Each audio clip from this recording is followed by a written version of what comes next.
want to continue to talk about how do we keep from becoming strangers in our marriages. And you kind of teased us a little bit with checking in. What is that? How do we check in with each other?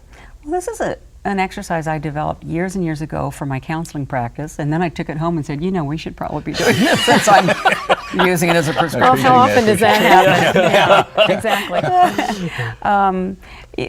Approximately once a week, and you know, we can go longer than that now, but we don't like to, but about once a week. It's where you deliberately sit down with your spouse and find out what is going on in your head and your heart right now this week, based on the premise that everyone changes all the time with every incoming news story, 9/11, book you've read, person you've heard, all kinds of influences. They change you. We're evolving, thinking, growing human beings. That is the key, is that, I mean, the person you marry is going to change. It's not going to be the same person in 5 years. Yes. Exactly. The key is, are you aware of the changes? Right. Are you keeping up with it?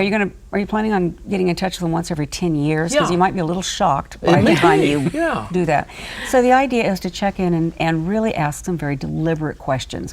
What kind of week has it been for you? What's the high point? What's the low point? There's 7, 8 questions, the most important of which is, what are you most worried about right now?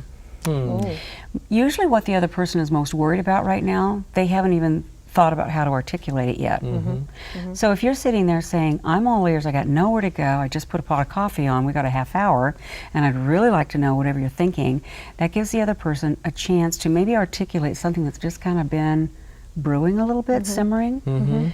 And there's so many advantages to that.